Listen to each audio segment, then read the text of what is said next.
in my view, to the spirit of the revolutionary minds, which normally take leadership positions.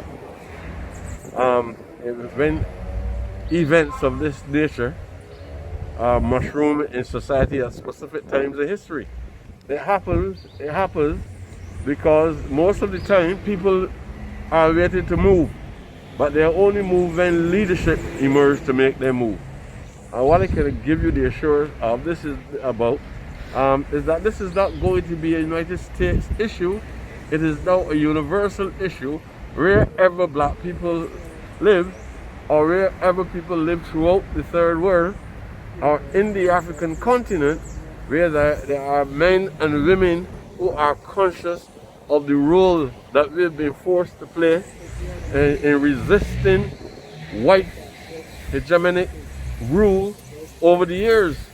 The abuse of what transpired in the United States of America, it is not that it does not happen almost every year, every day somewhere in the United States of the world or anything like that, but the reality is that this one has impacted in a more severe way than many of the other events that occur.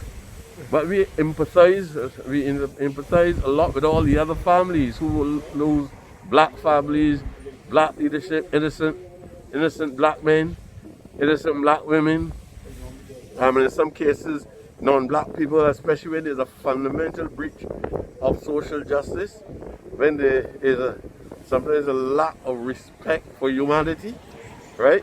Especially when people strip you of that humanity.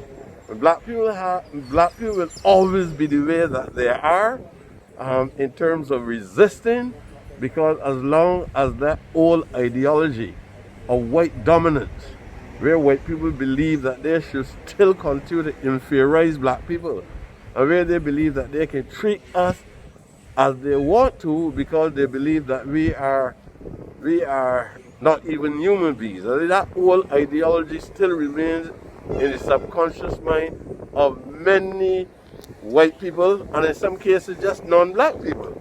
And it's to some extent, the brain damage is so severe that even among us there are black people who want to treat other black people as though they're secondary as well.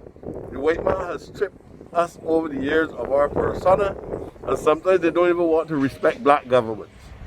So we have to, sometimes in order for us to survive as a people, we have to go and do all kinds of things that we ought not to be doing in order for people to accept black people who find themselves mushroomed into the area of leadership of the various sovereignties across the world. So they rape us economically, they strip us of our culture, they damage our psyches, right? And they continue to abuse their own, they have attributed certain rights to themselves, right? And this is what the battle is all about.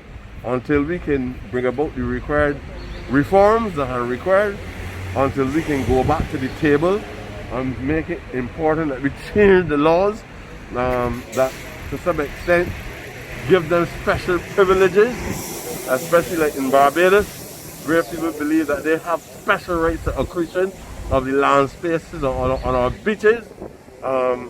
We also have to be involved in an intensive educational program, both for black people and for white people, right? These things are going to be fundamental to how we go forward in the future. There's a necessity to have a renewed Caribbean and a black sociology, right?